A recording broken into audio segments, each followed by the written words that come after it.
Так, кутман кеч баарыңыздарга. Кандайсыздар? Камерамды тура коюп алайын кичине. Кыйшайып калып аткан жокмунбу?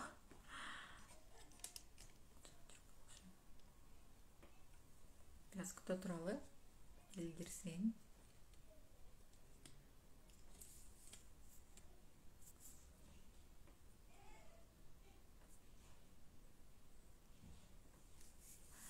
Баарыңыздарга салам кошулуңуздар. Жакшы, Рыс кандайсың? Кушпоо бек болсун. Саламатчылык кандайсыз? Үй бүлөлүк жашоо кандай болуп атат?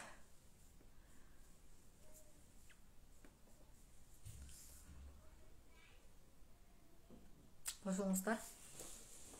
Кутман кеч, кичине басыраак отурайын. Biraz кошулабыз, пока суроолоруңуздар болсо берип туруңуздар. 5 мүнөт күтөлү бардыгы. Кошула калсын, бардыгы бошоп көрүп.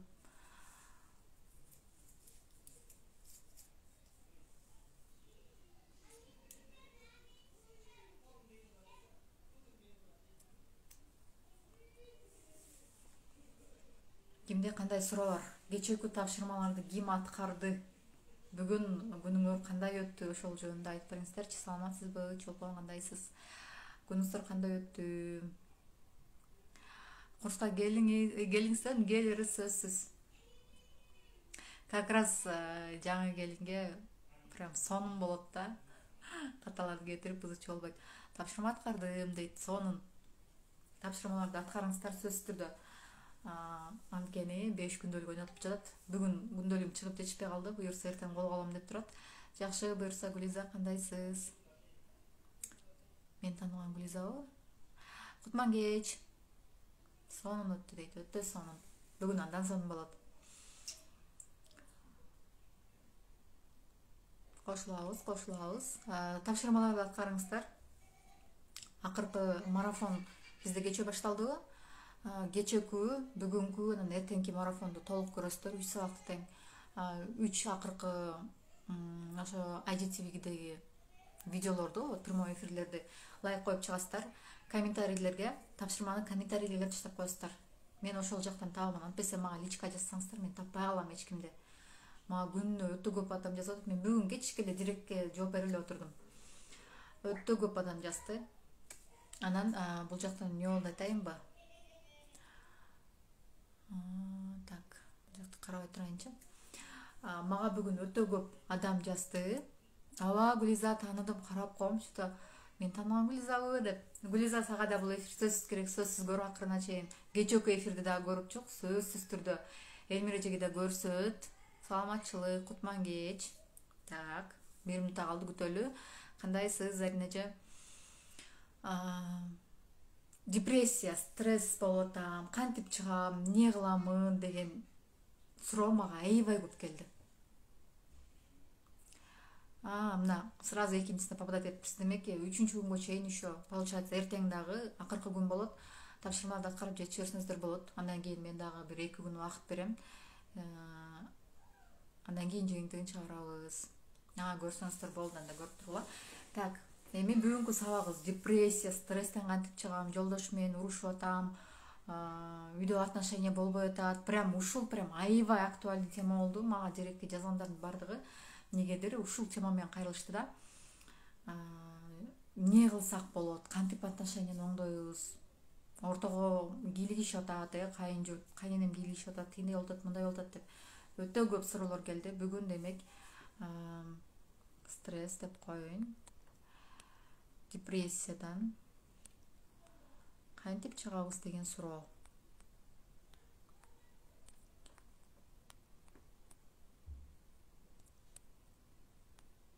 Темасы ушул болсун. Так.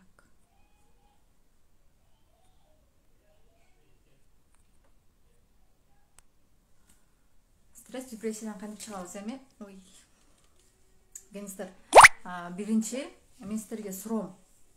Ошол стресс, депрессияга эмне болуп кирип кеттиңиз өзү? Эмне болуп стресс болуп атат, эмне болуп депрессия болуп атасыз? Абалыңыз кандай болуп атат? Сиз ошо стрессте экениңизди, депрессияда экениңизди кантип билип атасыз? Кандай иш аракеттерди кылып атасыз ошо стресс, депрессияда отуруп алып? Кантип ошол жашоого келип калдыңыз мындайча айтканда? кандай ойлойсуздар? Причинасы эмне болуп атат сиздин стресс депрессияңыздын? Ооба, эфирди сактаймын сөзсүз түрдө. Кандайсыңыз, Реже? Чочуп кеттим деби?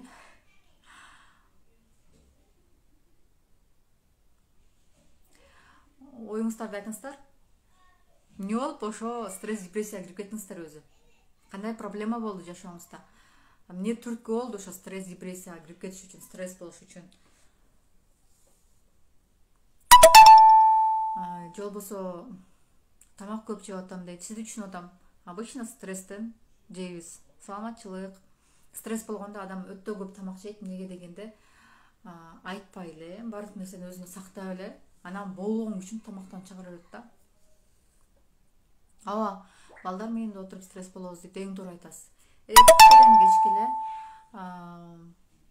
үйдө отура берсеңиз бала менен, үй жыйнап, тамак жасап, кайра баланы карап ушинте берсеңиз, любой эле адам стресс болот. Эч ким сөзү жакпай атат дейт. Мен урушак болуп атам дейт. Ооба, жакшы жүрөм Гүлза. Мунун баары эмне дегенди билгизет? Үйдөгү тиричилик, көр тиричилик. Ошондон башы чыкпайт. Действительно, чынында. Ал менде деле бар. Мен деле тажайм. Чынын айтканда, үй жыйнагандан тажайм. Балдардан тажайм. Ооба, ичине катуу болуп атабы, ошо бизди коюп койчу, тым сообщение келип атат. Так. Это нормально. Эми эмне үчүн биз ошо кечээ эмне үчүн айттым сиздерге, эртең менен өзүңүзгө 1 саат бөлгүлө деп. Эмне үчүн эртең мененки убакытты айтып, эмне үчүн түштө эмес же кечинде эмес? Эмне үчүн эртең мененки убакытты бөлгүлө деп атам өзүңүздөргө? Анткени сиз эртең менен турганда, даже уйкуңуз канбай турсаңыз дагы, сиз мындай баары бир бат эле ойгонуп кетесиз да, бир 5 мүнөттө ойгонуп кетесиз. А бирок түштө сиз колуңуз бошобойт. Балаңыз ыйлап калат, же тамак жасаш керек болот, же үйүңүз жыйнаш керек болот. Кечинде сиз уже чарчап каласыз. Вообще чарчап каласыз, что алыңыз келбей калат уже. Кечинде оокат кылгыңыз келбейт, иш кылгыңыз келбейт. Лучше уктайын деп жата аласыз. Ошондуктан эртең мененки убакытты өзүбүзгө бөлөбүз. Именно эртең менен. Просто өзүңүз күнүнкү убакыттан 1 саат эрте турган үйрөнүңүздөр дагы, ошол учурда сизге эмне кылган жакса, ошону кылыңыздар. Бирок сериал көрмөй жок, соц тармакта отурмай жок. Колдон келишинче музыка угуңуздар, китеп окугула, медитация кылгыла, но жалаң өзүңүздөргө жаккан нерсени кылгыла. Анан жумуш кылыш керек, анан үй оокат кылыш керек демей эмес, мындай ошону кылганда рахат ала турган нерсе болуш керек да. Чарчабаган нерсе болуш керек. Наоборот, энергия, күч ала турган нерсе болуш керек. Ооба, мен свежий болуп турат дейт, эртең менен туура айтасыз. Ооба, тамак көп жеген это стресс депрессияныкы. Уже. Эми дагы кандай признактар болуп атат? Мына ушат атабыз дейт, сөз көтөрө албай атам дейт. Ушул нерсенин баардыгы стресс. Көп нерседен стресс болушу мүмкүн. Эң биринчи причинасын айталы. Айтты уже, үйдө отурабыз, эч жака чыкпайбыз, бала карайбыз эртеден кечке. Үйдүн оокаты бүтпөйт, тияка чуркайбыз, бияка чуркайбыз, анан адам тажайт андан эле. Үйдө отурган мамочкалар менен жалаң эле сүйлөшсөңөр, үйдө отурганда эмнени сүйлөшөсүңөр? Кечке эмне тамак жасайсың? Кечке эмне тамак? Анан балаң ичип атабы, жеп атабы, памперсин алмаштырдыңбы? Ичи катпай элеби? В общем, ушул эле темалар да, мамочкалардачы. Так, саламатсызбы? Күнүгө үйдө отуруп балдар менен, кайнене менен чогуу жашайбыз. Апабыз сүйлөнөт, бир күн кандай өткөн, кызыксыз болот, ойлоно берем. Жаман ойлор жооп берип коесуз. Рахмат дейт. Сиз канчалык деңгээлде, канча көп жаман нерсени ойлой берсеңиз, ошончо жаман нерсе боло берет. Анткени сиз ошону эмоция менен ойлонуп атасыз. Любой ар бир эмоция менен ойлогон ой, эмоция менен айтылган сөз кайра өзүнө магниттей болуп тарта берет адамга. Жаман нерсени айттыңызбы, жаман нерсе келе берет сизге. Сиз ошо апаңыз кечке сүйлөнүп аткандагы, сиз жаман нерсени ал сүйлөнгөн сайын, ушу сүйлөнө берет, качан деги басылат деп ойлоно бересиз, ал дальше күчөп сүйлөнө берет. Ушу балдар жаман тажап жүрүштү, качан ушулар басылат дейсиз, дальше күчөйө берет. Менде деле ошодо күндө балдарым үйдү 5 мал жатат, 5 мал. Эмне үйдү чачып атасыңар дейм дагы кайра. Так дейм да. Азыр мен эмоцияны тескери жакка кетип атат, мен кайра ошону чакырып берем, өзүмдү токтотом. Кайра ошондой болуп берет да, эмоцияны бул жактан контролдоо немножко кыйыныраак. Саламатчылык кыйыныраак. Ооба, биринчиси үйдө отуруп атабыз. Эртеден кечке баладан кол бошобойт. Башка эмне кылабыз? Бул биринчиси. Экинчиси, Экинчи себеби эртеден кечке жумушта иштегендерде да ошол болот. Эртең менен кетет, кечинде келет, жумушка барат, келет, чарчайт, эч ким менен деле сүйлөшпөйт, эч нерсе деле кылбайт, күндө эле рутинный жумушту кыла бергенде адам кадимгидей чарчайт да. Күндө эле бир нерсени кыла бергенде чарчайт адам. Кечке эле эч нерсе өзгөрбөй эле кайталана берет, коёндой окшош күндөр боло берсе, ошондо да адам чарчайт. Ошондон да стресс болот. Кадимкидей эле. Ошондуктан суббота, воскресеньени аябай күтөт адамдарчы. Иштеген адамдар 6-й эс алам деп эч жака барбай коет. Как мун гейтарчы? Балдарыма жөн сүйлөп, урушуп сүйлөп жатам дейт. Ошондуктан эртең менен 1 саат эрте туруңуз дагы, ошол убакытты өзүңүзгө бөлүңүз. Анан ошондо именно өзүңүзгө ишти жарсылкап, энергия бере турган ишти, күч бере турган ишти аткарасыз дагы, андан кийин энергично жүрөсүз, настроенияңыз көтөрүлөт кадимкидей. И күнүнүз кечке ошол настроенияда жүрөсүз. Мен эч нерсе кылгым келбейт, эмне себептен дейт, анда азыр айтам.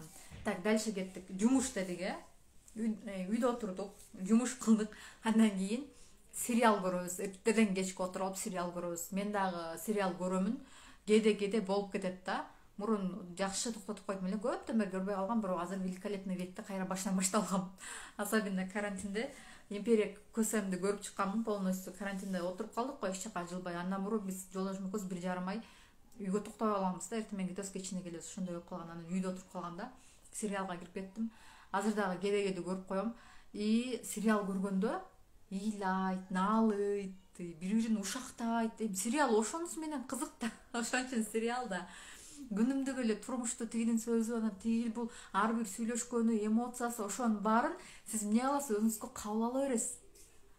И настроенияңыз ошого бузула берет, кечке ошол сериалды ойлоно бересиз. Хотя ал болгон нерсе эмес, ал просто эле ойлоп табылган сериал. Жашоодо андай нерсе жок, бирок сиз ошону ойлоно бересиз. Ошол актёрду ойлоно бересиз, эмне болот экен депчи. Ойлордон канткени арылам, бош болсом эле ойлоно берем дейт. Адам ойлонбосо демек жашабайт деген сөз да. Адам ойлонбойнча тура албайт, ойлонуп турат. Но ойлонгондо кандай ойлойбуз, ошондо да кептин баары. И ошентип ойлоно бересиз да. Мен дагы качан эле бир 2-3 күн болду окшойт сериал көрбөй калганыма. Күндө стабильно либо 1 серия көрөм, либо 1 саатын көрөм, обязательно ушундай болуп калганда. Тез жиним келет, ыйлагым келет, балдарымдын учусуна да чыдабай калам, эмне кылышым керек дейт. Сиз өзүңүз бала болуп атасыз. Өзүңүз кичинекей бала бир нерсе жакпаса, кыйкырат, ыйлайт, урушат, требует этет, келе мага бер дейт. Бул кичинекей баланын позициясы да. Сиз өзүңүз чоң айланамсыз, чоң айлайсыз, балдарыңыз бар, бирок позицияңыз өзүңүздүн подсознаниядагы жашыңыз дейли, азыркы жашоодогу жашыңыз, психологический жашыңыз еще жаш бала болуп атасыз, ошондон чыгыш керек. И ошентип мен дагы мындай болду, акыркы ситуацияда мындай болду да. Ибрагим ооруп калды. Эми ал эмне болуп аягат экен деп аны кечке күттүмбү. Анан Хүрөм баса Султан Сулейманга турмушка чыкты, аны күттүмбү, качан булардын свадьбасы болот деп. Качан болот экен деп улам күтүп берип, ошондо бир ситуациядан бир болуп көрө бердим да. Сериал ошентип өзүнө тарта берет. Анан дальше эмне болот экен деп ишиңиздин баарын таштап коюп отуруп каласыз да. Вот ошондон дагы стресс, депрессия болот. Ошолор менен кошо переживать этип кирип кеткенден да болот. Понимаете? Так, үйөмө жиним келсе эле балдарын уруп уруш баштайм, неге дейт. Бардыгында эле ошондой, анткени сиз жолдошуңузга жиниңиз келет, бирок жолдошуңузга айта албайсыз эмнеге жиниңиз келип атканын. Болгон ичиңизде болгон нерсени ага жеткире албайсыз. Айтсаңыз да ал түшүнбөйт. Анан кимден чыгарасыз? Конечно, балдардан чыгарасыз. Балдарга күчүңүз жетет да, жолдошуңузга күчүңүз жетпейт. Ал айтсаңыз түшүнбөйт, барчары деп коет же укпай коет. И балдардан чыгарат да, барды күчтүү. Здравствуйте. Так, андан кийинки тема. Сиз өзүңүздүн жашооңузга ыраазы эмессиз, мындай айтканда. Чын-чынына келгенде сиз ыраазы эмессиз. Эгерде сиз жашооңузга ыраазы болгондо, сизде стресс, депрессия деген вообще болмок эмес. Ага убакытта болмок эмес. Жашооңузга эмнеге ыраазы эмессиз?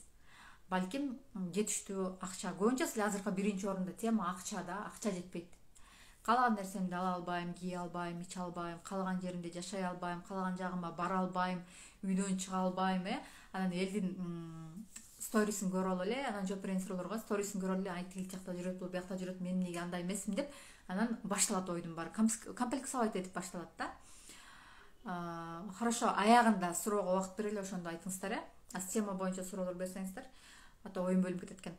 И башталат комплекстерчи, эмнеге мен биякта жашайм, эмнеге мен кайын журт менен жашайм, эмнеге мен кайынем начар, эмнеге менин күйөөм мага гүл алып бербейт, эмнеге менин күйөөм белектерди бербейт, эмнеге Мен, например, мондай сонун тамактарды жебейм, ресторандарга барбайм деп ойлонуп баштайсың. Неге мен могу кийимди кие албаймын? Неге бул оюнчуктарды балдарыма алып бере албайм деп ойлонуп бересиз, и, конечно, кайра эле стресс болосуз.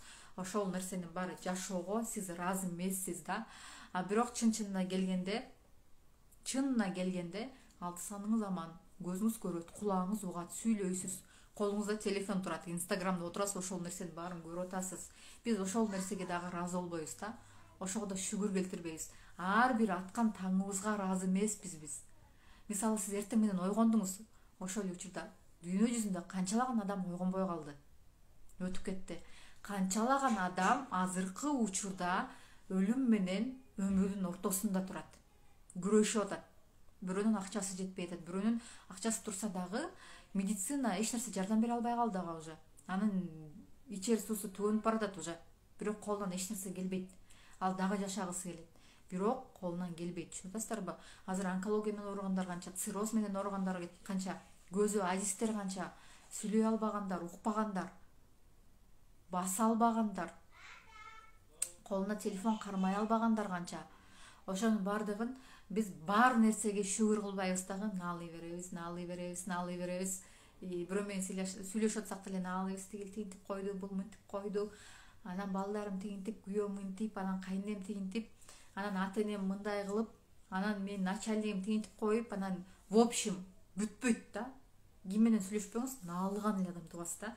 Мен жаңы курстарга катышып, мындай өзгөрүп баштаган кезде мен наалыган адамдан кадимкидей качып калгам. Мен да сиздерге ошол нерсени айтам. Эң биринчи стресс депрессиядан чыккыңыз келсе, наалыган токтотуңуз. Вообще токтотуңуз наалыганды. Бул биринчиси. Тиге барып тиге проблеманы кошунаңызга чыгып деле, тиге булуп деле, бирөөнө чалып деле кечке проблемаңыздарды айта берген эч кимге не интересно. Кызык эмес, анын өзүнүн проблемасы бар ал адамдын. Өзүнүн мээсинде толтура таракандары бар. Мисалы, сиз деле бирөө чалса, сүйлөшөсүз, турткан койгондон кийин унутуп коесуз туурабы? Потому что өзүңүздүн бытовой проблемаңыз толтура. Ошолор чечиш керек. Ошого алаксып кетесиз, болду. Ошондуктан эң биринчи наалыган токтотобуз. Бүгүндөн баштап, эгерде стресс болбойм десеңиздер, наалыганды токтотуңуздар. Чече, кийим гана. Биринчиси. Андан кийин экинчиси, ар кимди күнөөлөгөн токтотобуз. Күйөөм менен урушуп кеттим. Кайненем сүйлөп койду, күйөөм антип койду, тигил тигинтип койду, балам сийип койду, анан ыйлап койду, анан эртең менен түнчүндө уктатпай койду. Ошол нерсенин баардыгын токтотобуз. Бирөөнү күнөөлөгөн, демек сиз өзүңүздүн жашооңуздун жоопкерчилигин ошол адамга илип коюп атасыз да. Жоопкерчиликти башка бирөөнү илип коюп атасыз. Көпчүлүк адамда ушундай. Кандай проблемаң бар десе, тиги тигинтип, анан бул мынтип, анан тиги автобус келбей калып, мен жумушка кечигип калып, бул жактан автобуска жоопкерчиликти илип коюп атасыз. Анан менин айлыгым аз, айлыгыңызга жоопкерчиликти илип коюп атасыз. Анан жумуш жок. Жумуш жоктугунда ким күнөөлүү десе, мамлекет күнөөлүү дейт. Турмушка чыгып кеткем, төрөп калгам дейт, баланы күнөөлөйт, кайын журтун күнөөлөйт, күйөөсүн күнөөлөйт, в общем, баардыгын күнөөлөйт, бирок өзү күнөөлүү эмес. Кылайын эле деп атам, бирок болбой атсам эмне кылайын? Тигиндей болуп атса, мындай болуп атса дейт да. Азыр баардыгыңыздарда ошол нерсе бар. Чындап эле мойнуңузга алыңыздар, ар бир адамда ошол нерсе бар. Жоопкерчилик алмай деген бизде жок. Обязательно бирөөнү крайний кылып чыгарыш керек. Обязательно. Пока крайний кылып чыгармайынча, ошентип койду, ошон үчүн ушундай ситуация болуп калды менде. Эми мен деген кичинекей бала, мен декретте үйдө отурбайм, кайдан тапмак элем акча? Жоопкерчиликти балага илип коюп атасыз. Үйдө отурам деп коюп атасыз. Эми жолдошум жумуш ушундай болуп атпайбы, эми тигиндей мындай. Ал жоопкерчиликти жолдошуңузга илип коюп атасыз. Сиз акча таппай атканыңызды, сизге жетпей аткан нерсени бирөөнүн мойнуна илип коюп атасыз да. Неважно, мамлекет болобу, жакындарыңыз болобу, баардыгын мойнуна илип коесуз, бирок мен күнөөлүү эмес. Мен кылайын эле деп атам. Ооба, эфир сакталат. Кылайын деп атам, бирок болбой атат. Дейсиздер да. Көрдүңүздөрбү? Ошондуктан экинчиси, өзүңүздүн жашооңузга жоопкерчиликти алыңыздар. Мен сизге айтып берип атам ошо, эгерде стресс депрессиядан чыгыш үчүн дагы, ошого кабылбаш үчүн дагы экөөнүкү бирдей эле. Эң биринчи налганды токтотобуз деп атабыз, экинчисинен бирөө жарымды күнөөлөгөндү токтотобуз. Күнөөлөбөйбүз эч кимди. Ооба, шылтоо көп да. Почему десе, толтура причина айтып беребиз. Ушунчалык көп причинабыз бар, билем, тиги мындай бүтпөйт да. И мага директке келген суроонун баары ошондой. Проблема болуп атат дейт, стресс болуп атам, депрессия болуп атам дейт. Эмне болду десең, кайненем, күйөөм, анан жумушум жок, үйдө отурам. И ошол эле нерсе азыр курста айтып атам, мен силерге курска келиңиздер десем, менин акчам жок дейт. Сиздин акчаңыз жоктугуна кимде күнөө? Мени бекер кошуп койбойсуз, пожалуйста, менин акчам жок болот, жардам берип койбойсуз дейт. Сиз акча таппай атканыңызга мен күнөөлүүмүнбү ошондо? Ушундай эле мааниде да, ушундай жардам берип койбойсузбу деп. Мен түшүнөм, жардам берген это одно, но адам пока өзү ошол нерсеге даяр болмоюнча, ал адам балабайт ал нерсени. Бекер нерсе баланбайт деп коет го. Бул жакта да ошондой да. Балдар тарбиялоо боюнча өзүңүздү тарбияласаңыз, балдарыңыз сизди эле туурайт. Балдарды тарбиялаштын кереги жок. Өзүңүздү тарбиялаңыз. Мен сени биттим. Биринчи өзүңүздү тарбиялаңыз. А бала сизди көргөн, сиз бар. Мен сүйлөшө алайын, иштеп алайын, сен кара ойноп келчи, макулбу? Анда кийин бар. Бар, чукан. Бактан кийинем. Бар, кийимдерин алып кел анда. Өзүңүздү тарбиялаңыз. Курс боюнча да аягында айта кетем. Неге дегенде, бала сиздин айтканыңызды кылбайт, сиз кылып аткан нерсени кылат. Өзүңүз эле ойлоп көрсөңүз, сиздин апаңыз, атаңыз эмне кылган болсо, азыр үй бүлөңүздө ошол нерсени туурайсыз. Даже жасаган тамагын апаңыз кандай тамак жасай турган болсо, турмушка чыккандан кийин сиз ал ошону жасайсыз. Анткени үйдөн сиз ошону үйрөнгөнсүз да, сизге ошол нерсени үйрөткөн апаңыз. Анан жолдошуңуздан дагы мурун атаңыз сизге кандай отношение кылган болсо, жолдошуңуздан ошондой отношенияны күтөсүз. Мама, кетсин сам. Түшүнүп атасыздарбы? Мындай кеп бар го, молдонун айтканын кылганын кылба дегендейчи. Бул жакта деле ошо да. Өкүңү кийинип келгилечи. Душка түшүп.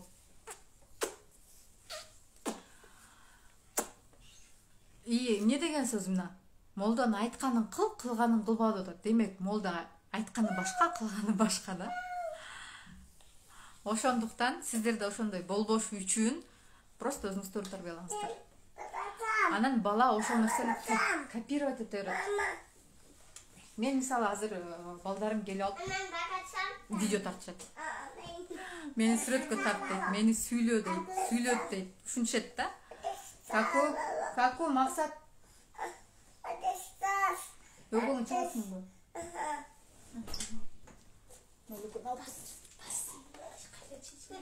Гиттиң беле өкүңү? Надо. Көрсөтпөйм, мейли отура берсин.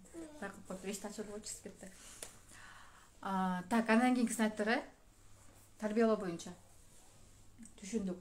Жоопкерчилик алып, жашооңузга жоопкерчилик алыңыз. Машко сүйлөбөй турчу, пожалуйста. Сүйлөбөй тур, макулбу? Жоопкерчилик аласыз дегенде, эми кандай кыласыздар? Кантип жоопкерчилик алабыз? Налган токтотобуз, ушактаганды токтотобуз, бирөө жарымды күнөөлөгөндү токтотобуз. Андан кийин бирөө жарымды сындаганды токтотобуз. Барго, балдарым караганга адамдар бар, просто өкүп кетпейт атат. Машко, тынч отургула, же болбосо кеткиле. Анда тынч отургула.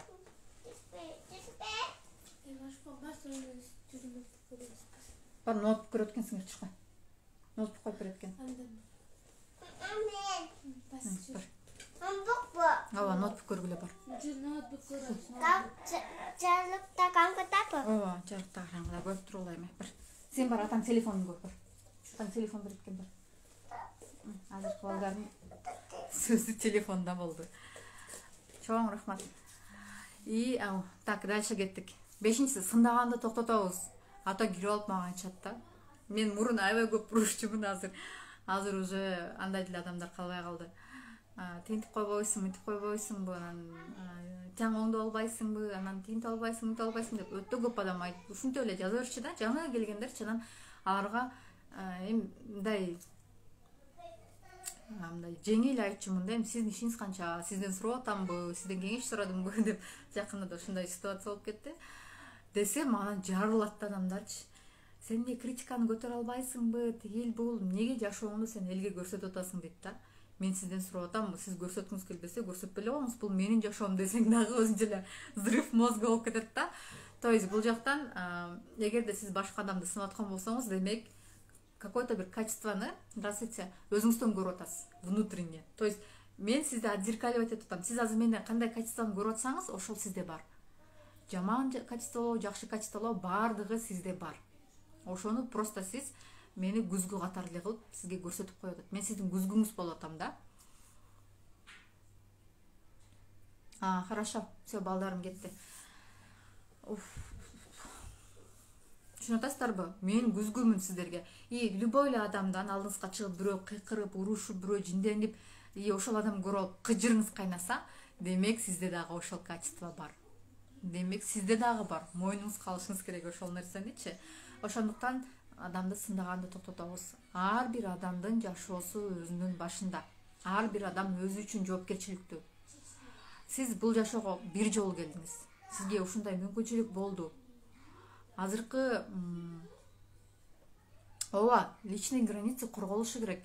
Личный границаны мен мурун билбегенде ушунчалык ар бир адамдын айткан сөзүнө көңүлүм калып, капаланып ушунтөрчүмүн да. Азыр эч кимди укпайм да. Ит үрөрөт, кербен жүрөрөт. Бирөө бир нерсе десе, эгерде айтчу киши болсо, сенин ишиң канча деп эле бетине эле айтам. Мен сенден сурап атамбы? Сураган жокмунбу, отура бер. Качан мен сурасам, ошондо айт десем, анан көбүнчөсү таарынат да. Сен критиканы көтөрө албайсың, анан жөн эле айтып койсо, анан тигил бул. Мага айтпай эле кой дейм да. Мага эмне айтып атасың? Мага кереги жок. Мен өзүм жашоом бар, өзүм башым өзүмдө. Кандай кааласам, кандай жашагым келсе, ошондой жашаймын деймин да. И көпчүлүгү таң калышат да, ошо кантип болсун мынча что-то грубо, же болбосо нельзя же так, нужно же принимать критику, воспринимать правильно. Сен деген эми ушунун баарын чыгарып аткандан кийин кабыл алышың керек да дейт да. Нет, я никому ничего не должна, так же как и вы. Вы никому ничего не должны. Понимаете? Личные границы деген болуш керек. И ушул жактан дагы эң важный нерсе, стресс, депрессиядан чыгыш үчүн личный границаны коргоону билиш керек. Ар бир адамдын өзүнүн границасы болот. Чек ара деп койбуз, дейм, кыргызча. Ошону коргош керек. Жолдошуңуз депрессиядан чыгыш үчүн оорудан кийин чыга албай атса, сиз өзүңүздү оңдоңуз.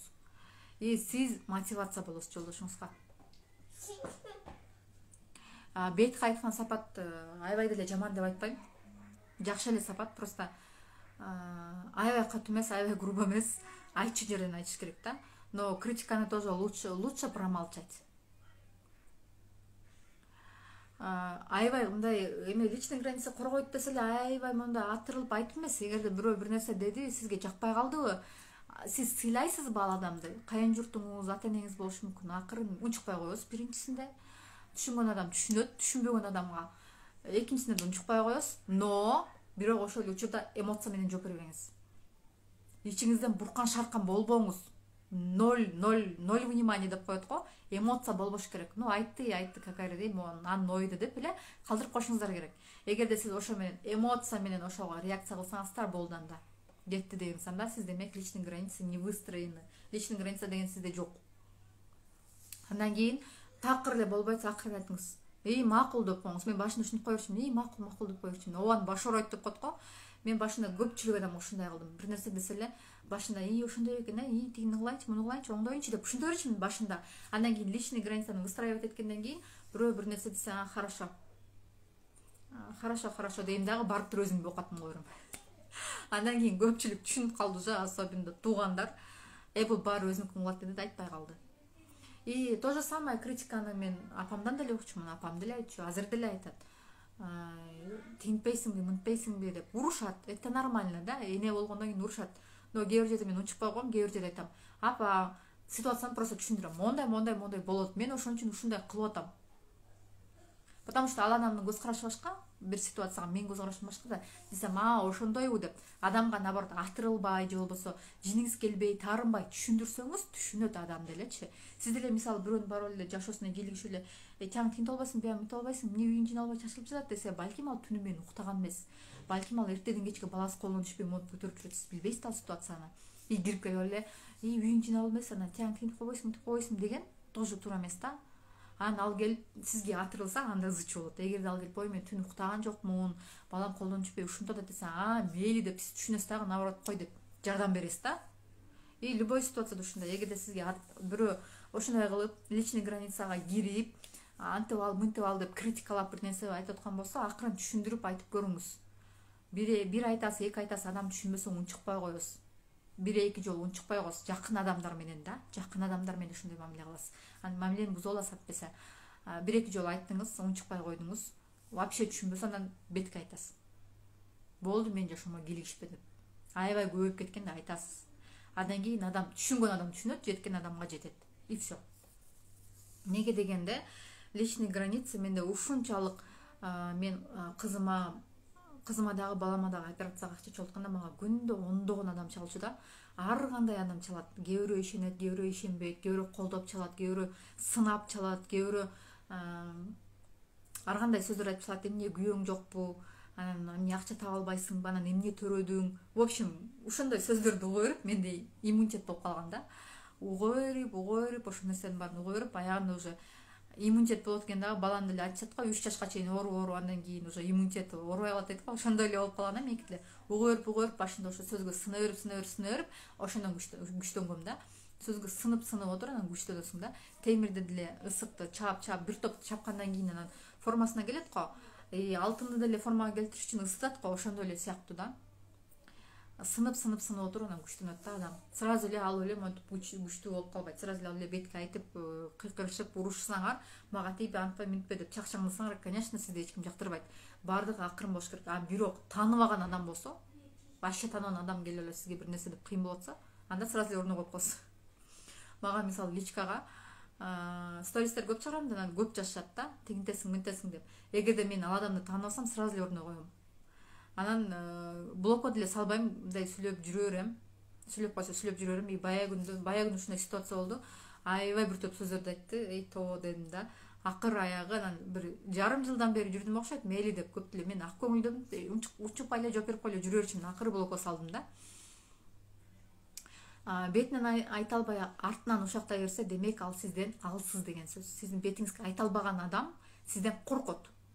Бул сиздин жеңишиңиз. Сүйлөй берсин аркаңыздан.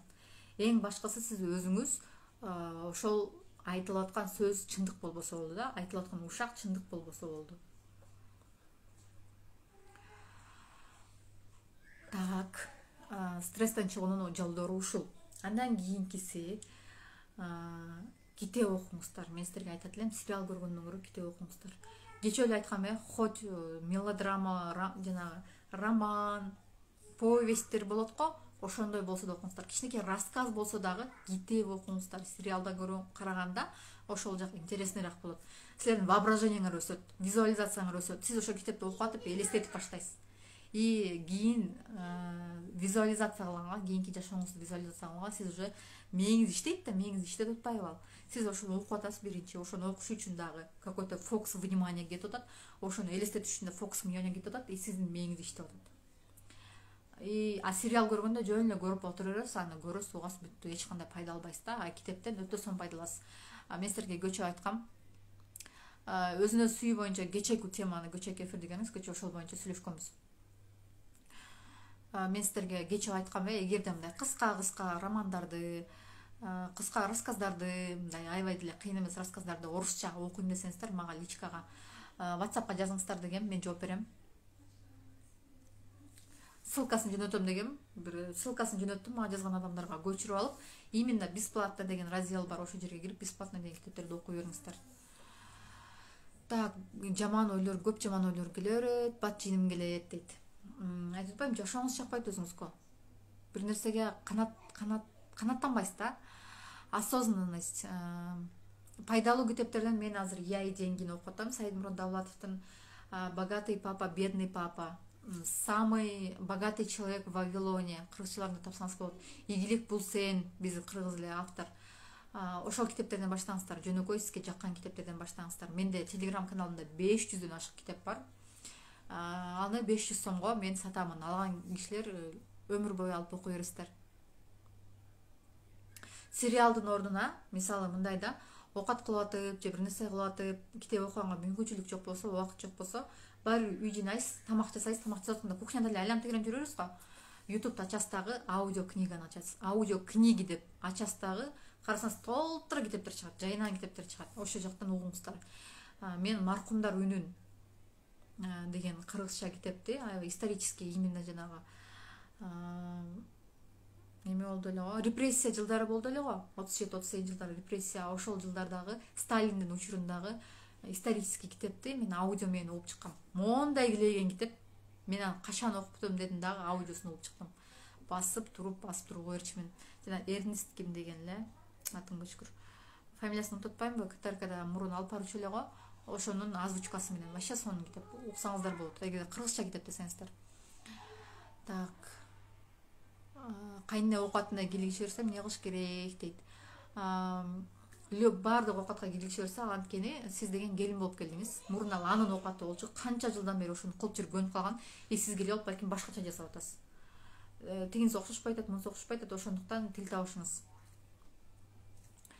Эмнеге адам унутчаак болот дейт. Унутчаактык то же самое. Мээңизде өтө көп ойлор бар, особенно негативдүү ойлор көп. Анан жаман нерсени ойлонуп, анан унутуп каласыз да көп нерсени, көңүл бурбай коесуз. Так, балалуу боло албай ажырашууга туура келген учур болот экен, өлүм эле келип кетет, кантип алдын алам дейт. Караңыз эми. Бул жактан эгерде сиз балалуу боло албай ажырашкан болсоңуз, маселе ошол жакта болсо, же болбосо балким Эрнест Кыязов туура айтасыз. Балким балада деле эмес, жолдошуңуздун экөөңүздүн отношенияңызда бул жактан жолдор көп да. Эгерде чынында ошондой болгон болсо, экого барсаңыздар болот, самый вообще болбой калды дегенде, же болбосо бала багып алсаңыздар болот. Но ага экөө тең, эки адам тең даяр болуш керек. Анан бул жактан балалуу болбой калдым деп эле өзүн өзү кол салуу өтө туура эмес да. Мына эже сизге айтайын, билбейм олузбу күчүсүзбү, өтө туура эмес. Неге дегенде, Кудай Таала сизге ушул жашоону берди, жаша деп. Ушунчалык мүмкүнчүлүктү берди. Ушул жашоого жашай албагандар, эрте өтүп кеткендер, аборт болуп өтүп кеткендер, кичинекей бала чарчап калгандар канча. Чоңой элек жатып эле, турмушка чыкмактуу, мектепке барбай, садикке барбай өтүп кеткендер канча. Ошол жашооңузга шүгүр келтириңиз, ыраазы болуңуз. Нот көрүп турчу Машко, ошондо барам макулбу? Окей, чыккан. Кысым да. Бар. Жашооңузга шүгүр келтириңиз да. Так, андан кийин ошол нерсе жөнүндө айта кетейин, сиздин сурооңузга да жооп берем. Андан кийин ыраазы болуңуздар, шүгүр келтириңиздер. Сиз канчалык жок берген сайын, сиздин жашооңузда жок боло берет бардык нерсе. Сиз канчалык шүгүр келтирген сайын, сизге ошончолук байлыктагы бардык нерсе, сиз калган нерсенин баары келе берет. Бардык нерсеге шүгүр деп жашаңыздар. Эртең менен ойгондуңузбу, ошого шүгүр деңиз. Үстүңүздө үйүңүз барбы, ошого шүгүр деңиз. Ичип аткан тамагыңыз барбы, ошого шүгүр деңиз. Балдарыңыз барбы, ошого шүгүр деңиз. Мына бул жакта балдарыма кыйкыра берем, уруша берем деп атат. Мына көрүңүздөрбү, кээ бирөө балага жетпей зар болуп жүрөт. Бирөөнү зар бала, бирөөнү кор бала дейт. Көрүңүздөрбү? Ошо балдарыңызды чыгылып үйүңүздү чачып жүргөнүнө шүгүр деңиз. Мен ушундай үй чачылганда кээде аябай жиним келип урушам да, кызым ушунтой үйдү чача бересиң деп анан кайра шүгүр дейм да. Ушул кызымды бир эмес эки жолу Кудай Таалам кайра мага берип койгондо өлүмдөн алып калган. Уулумду дагы ошол да. Азыр деле жашоосу билбейм. Операция болобу, болбойбу, кандай болот, убактысы өтүп кеттиби. Мен ошо балам азыр баарына шүгүр дейм да. Эмне кылса дагы ошол азыр аманына шүгүр. Реанимацияда жатканда деле УЗИ ушул жакшы болуп кетсин деп тиленчү эмес билем деп ошол мезгилдерди эстеймин да. Так, өзүңдүн оюңду ишке ашыруу үчүн күйөөнүн колдоосу керек туурабы? Күйөөнү кантип баш ийдириш керек дейт. Эч качан күйөөнү баш ийдирем деп ойлобоңуз, аракет да кылбаңыз. Эгерде күйөөңүз келип алып ошол нерсени айтса, сизге кандай болот эле? Аялым канткенде мага баш ийет дегенде сизге кандай болот эле? Сиздер экөөңүздөр бул жактан партнерсуздар да. Партнерлор бар го. Бизнестеги партнерлор бири-бирине баш ийбейт, экөө бирдей да. Экөө бирдей турат, экөө бирдей чечим чыгарат, бардык нерсени бирдей алып кетет. Эгерде бирөө бирөөнө баш ийип калса, анда ал подчиненный болуп калат. Андай болбойт. Бардык ишти, ойду ишке ашырыш үчүн сиз биринчи өзүңүздөн баштаңыз. Обязательно эле мына сиздин дагы жоопкерчиликти күйөөңүз келип коет да. Эгерде менин күйөөм колдосо, ошондо гана мен ийгиликке жетем деп ойлоп атасыз да. Жоопкерчиликти сиздин ийгилигиңиздин жоопкерчилигин күйөөңүздүн мойнуна илип коюп атасыз. Кайнененин айынан жолдошум экөөбүз 2 жолдо жүрөбүз. Бир кызыбыз бар, боюмда бар. Барып жашагым келбейт, эмне кылуу керек дейт. Бул жактан сиз эми жоопкерчиликти кайненеңиз келип атасыз. Мына кайненем ушинтип койду, ошон үчүн жолдошум экөөбүз 2 жолдо жүрөбүз деп. Бул жактан жашоо экөөңөрдүкү. Кайненеңиз мен кандай жаман болгондо дагы азыр өтө көп адамдар чыгат, кайненем начар деп, но жоопкерчиликти билбеңиздер. Сиздин деле балаңыз бар. Эртең күнү ошол балаңыз чоңойот, үйлөнөт, анан ошондо кайнененин ордунда болосуз сиз дагы. Сиз дагы кайнене болосуз, ошондо сиз өзүңүздүн кайненеңизди түшүнөсүз. Кайненеге өзүңүздөрдүн энеңиздерди, апаңыздырдай мамиле кылыңыздар. Апаңызга сиз ошентип катуу сүйлөйт белеңиз, кагып силкет белеңиз, жаман мамиле кылат белеңиз, өзүңүздүн апаңыз болсо. Албетте кылбайт болчусуз. Эгерде сиз ошол адамга турмушка чыккандан кийин анын апасын да сыйлаңыз. Эгерде жолдошуңуз сиздин апаңызды сыйлашын кааласаңыз, анда сиз апаңызды, кайненеңизди сыйлаңыз. Сиз да кайнене болосуз. Ошондо башыңызга келгенде түшүнөсүз. Бардык нерсе бумеранг, бардык нерсе айланып келип башыңызга тиет, акыры аягы башыңызга келип тиет. Канча убакыт өтпөсүн. Ошондуктан ары жагын ойлонуңуздар. Өзүңүздү кайненеңиздин ордуна коюп көрүңүз. Мунара кандайсыз? Жок болуп кеттиңиз го. Ыраазы болуңуздар. Ошо кийинки нерсе стресс, депрессия. Мен ушинтип калдым, анан ишим жок, анан толуп кеттим, арыктап кеттим, анан тигиндей мындай, анан күйөөм андай мындай. Турмушка чыга албай жүргөндөр канча? Чындап келгенде туурабы? Турмушка чыкпай өтүп кеткендер канча? Ошондуктан бардыгына ыраазы болуңуздар. Шүгүр деп жашаңыздар. Сиз канчалык шүгүр десеңиз, сизге ошончолук келе берет. Мындай деле притча бар да. Бир бай кошуна болот экен, аябай жакшы турат экен, анан бирөө аябай кедей экен да. Эч нерсеси жок экен. Жада калса кийими жок экен, анан жалбырак жамын жүрөт экен да, илгерки заманда. Анан бир акылман киши кетип бараттыр дейт. Ал акылман Кудайды издеп бараттыр да, суроолорум бар, Кудайга суроо берем десе, бай киши айтат экен да, Кудайга барсаң айтчы дейт экен. Мен ушунча байлыгым көп, мага болду, эч нерсе бербей эле койсун, мага баары жетиштүү дейт да. Мага баары жетиштүү, мага эч нерсе кереги жок дейт. Десе экинчи кедей кошунасы айтат да, мен эч нерсем жок дейт да, Кудайга барып айтчы, мага бир нерсе берсин депчи. Мен эч нерсе жок. Карачы кошунам кандай бай турат, кандай сонун турат. Мен эч нерсем жок. Неге Кудай Таала мага бербейт дейт да. Акылман барып аманаттарын айтат. Анан Кудай мындай деп жооп берген экен да. Жообун берет, анан акылман келип бай кишиге айтат да. Сен дейт, Кудай айтты дейт да. Сен ыраазы болгонду токтот дейт да. Тоо кылганды токтот дейт. Сен канчалык ыраазы болгон сайын, ушунда шүгүр деген сайын Кудай бул ыраазы болуп атат деп бере берет дейт. Бере берет.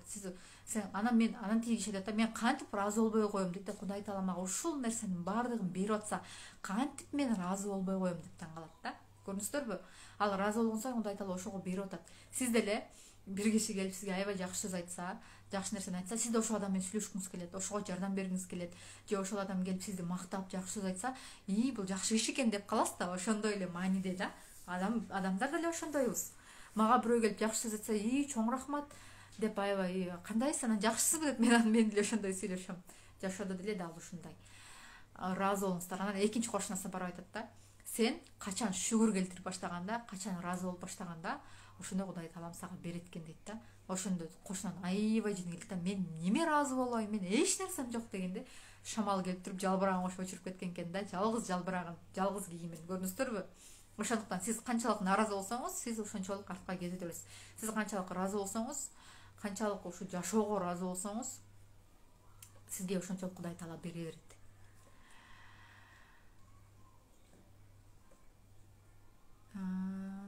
Так. Күйөөмдүн вниманиясын кантип айттырам? Азыр үйдө чыгайын дагы. Так. Жашам келбейт, ал жөнүндө айтак. Балдарымды уруша берем, чоң балам оюн айта албайт десиз уруша берип, ал коркуп калган кийин закомплексованный бала болуп чыгат. Оюн айта албаган, эч нерсе кыла албаган, чечим чыгара албаган бала болуп чыгат. Тарсылдаган, бир такылдаган аялга тиет, ошонун сөзүн сүйлөйт. Сиз кайнене болосуз, анан ошондо түшүнөсүз. Аябай тартынчаакмын дейт. Уялчак болгон это нормально. Мен деле мектепте окуп жүргөндө серая мышка болчумун. Мен классташтарым айтып бере алышат. Получается, мен 2 мектепте окугам, ортодогу промежуток времени 3 класстан 9 класска мен вообще серая мышка болчумун. Эч нерсени айта алчу эмесмин, эч кимге эч нерсе дечү эмесмин. Кийин эле вот 3 жыл болду. Кичине оюм, андан кийин университетке баргандан кийин ачылдым да. Окружениени өзгөртүш керек. күйөөнүн вниманиясын кантип артырсам болот, өзү менен өзү болгон жактырат дейт. Сиз өзүңүз күйөөнүн вниманиясын кантип артырат экенмин деп ойлонуп отурбай, өзүңүзгө көңүл буруп баштаңыз. Сиз качан өзүңүздү сүйүп, өзүңүзгө карап, жасанып, боенуп, балким жакшы кийим кийип жүрүп баштасаңыз, күйөөңүз өзү эле карайт сизди. Бул эмне болуп калган деп. Мен кош бойлуу кезинде жолдошум менен урушкан болчубуз, азыр кыздуу болдук, бирок жолдошумду эч жактырбай койдум, көргүм да келбейт кантем дейт. Сиз кош бойлуу кезде урушкан болсоңуз, ошол мээңизге калып калган, потому что боюндагы адам билесиздер өтө тарынчак болот. И ошон үчүн көңүлүңүз жебейт да, жолдошуңузга балким катуу көңүлүңүздү калтырып койгондур. Аны кечиришиңиз керек. Жолдошуңузду кечиришиңиз керек. Сизге бекем ден соолук каалайм, вы большая молодец, восхищайся. Чоң рахмат, Мунара. Жок болуп кеттиңиз. Мен чындыгында азыр стресске өтө кабылдым. Эмне кылам, кантип алдыга максат коюп, өз жолумду улайм. Же дарыланыш керек дейт. Жок, бул жактан дарыланыш керек эмес. Сиз өзүңүздүн подсознаниеңиз менен иштешиңиз керек, өзүңүздүн акыл эсиңиз менен иштешиңиз керек, мындайча айтканда. Мен да жиним келе берет кантем дейт. Келиңиздер, мен сиздерге жолдорун айтайын. Эгерде сиз чындап ушул нерседен чыккыңыз келсе, жашооңузду өзгөрткүңүз келсе, азыр ал боюнча да айттым, кантип жашарса болот деп. Өз жашооңузду өрсөткүң келсе, мен сиздерге курс айтып атамын, курска келиңиздер деп атам. Азыр мен бул жактан 1 саатта өтө көп мага адам суроо жазат, ар бирине кыска жооп бериле, жетишпей калып атам, туурабы? И курста мен ар бириңиздер менен индивидуально иштешем. Ар бир проблеманы мындай ийне жүйүнө чейин казабыз, бала чагыңызга чейин кетебиз. Сиз бала чагыңыздан баштап азыркы жашооңузга чейин полностью анализдейбиз. Анткени баардык проблеманын баары ошол жактан башталат. Тамырын чөптү жулсаң да, эмнени жулсаң да тамыры менен жулуш керек. Кайра ал сиз үстүн кыркып койсоңуз убактылуу, ал тамыры калды да кайра өсүп чыга берет. Ошол стресс, депрессияны азыр алып коюшуңуз мүмкүн убактылуу, но тамыры калып калгандан кийин ал кайра эле чыга берет. Ошондуктан түп тамыры менен жулуш керек ан нерсени, стрессти, мындайча айтканда.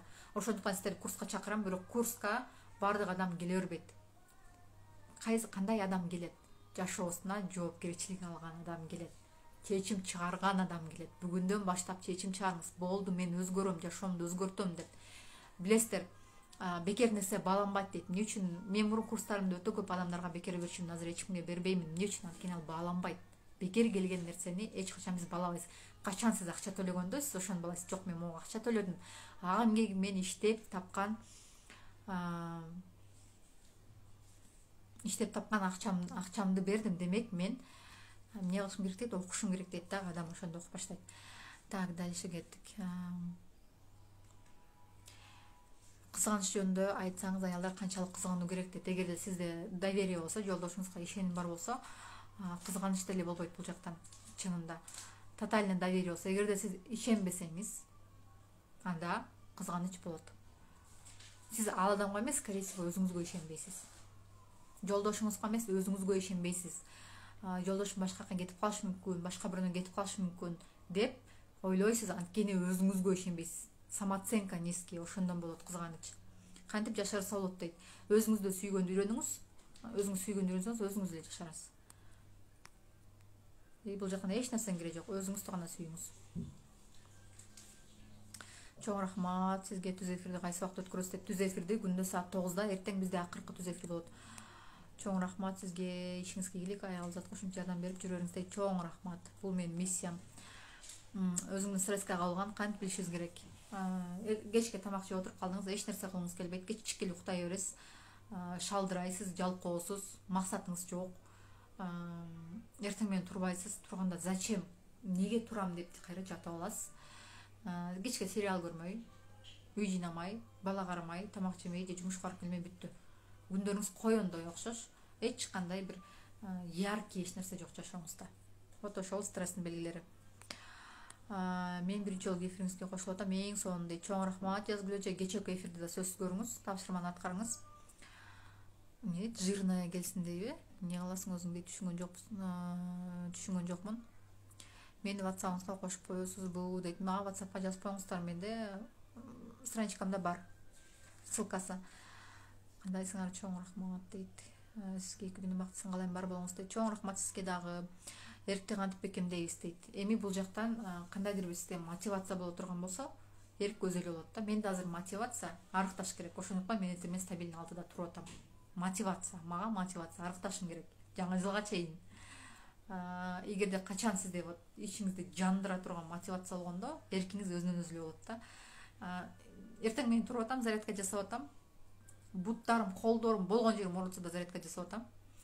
Андан кийин өзүмдү кыйнап 2 литр 600 грамм суу ичип атам күнүнө. Болбосо мен анчалык суу иччү эмесмин, 200 грамм эле иччүмүн.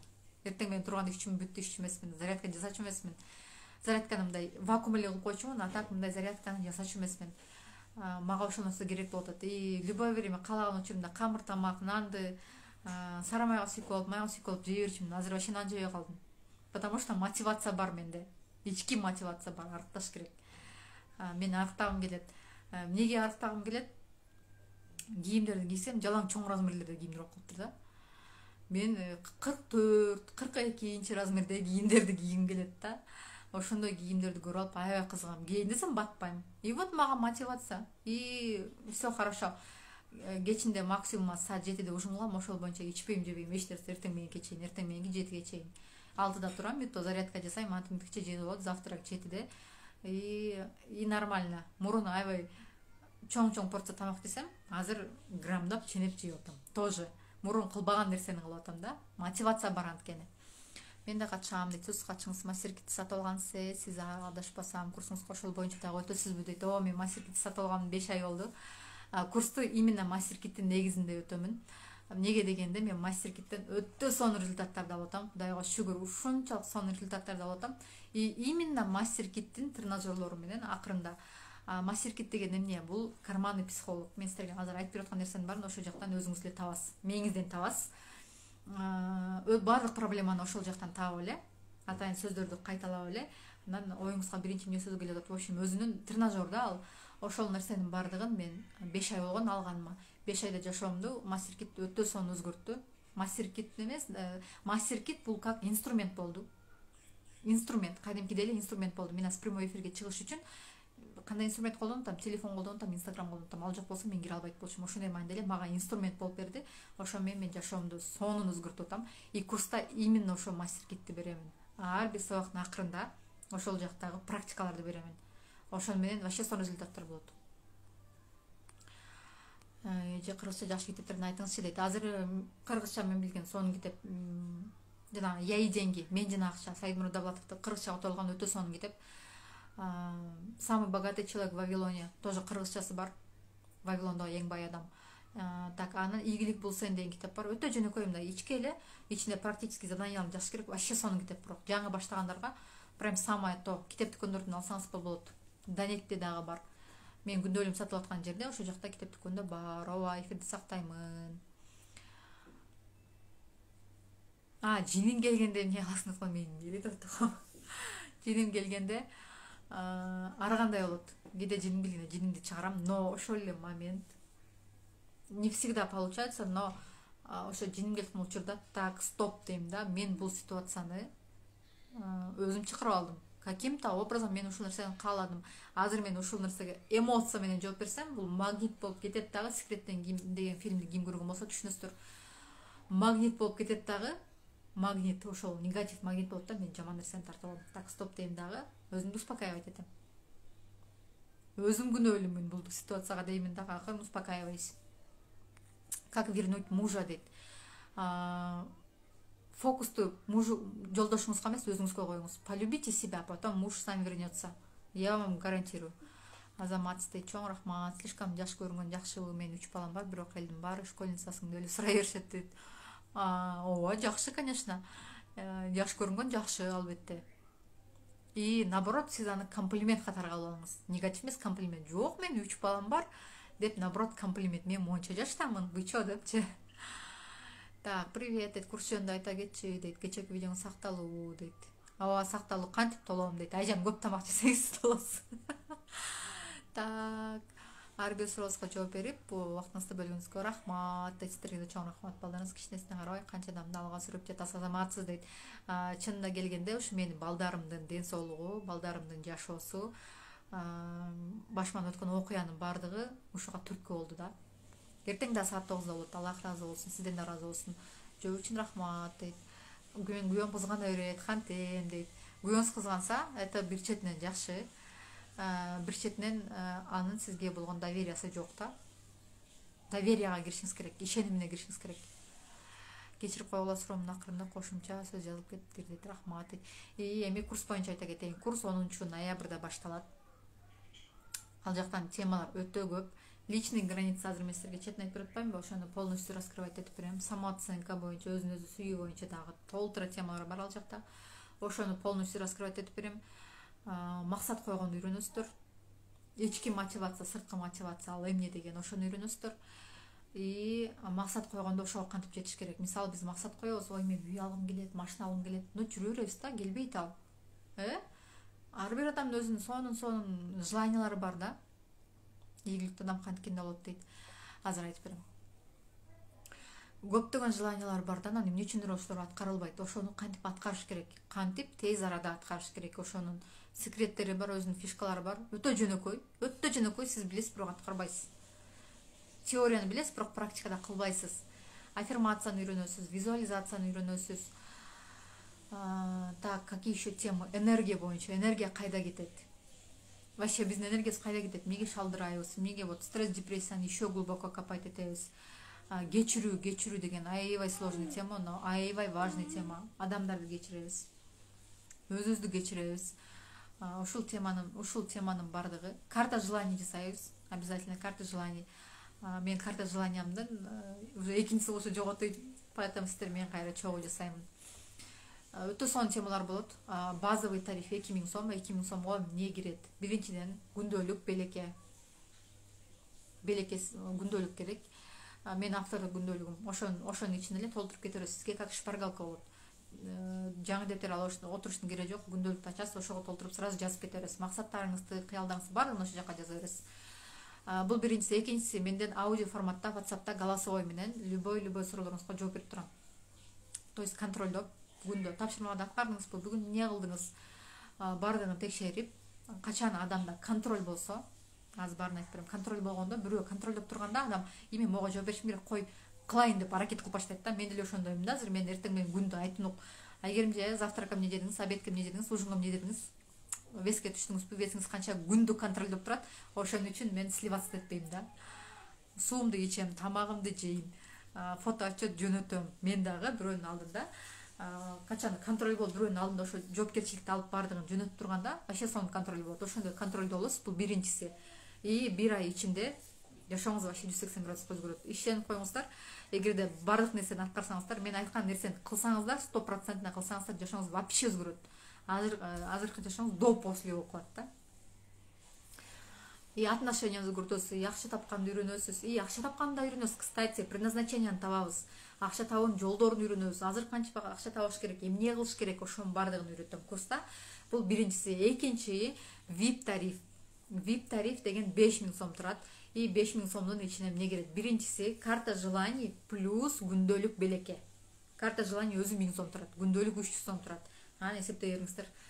Же болбосо ал керек жок десеңиз, нумерологко экөөнүн бирөөсүн айтсаңыздар, нумеролог разбор.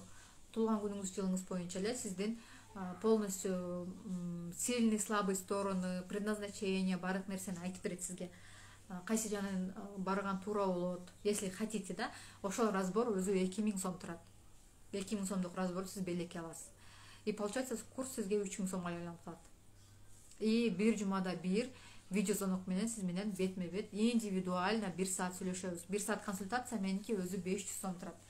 Элестетиңиз, 2000 сомго сиз разбор алдыңыз.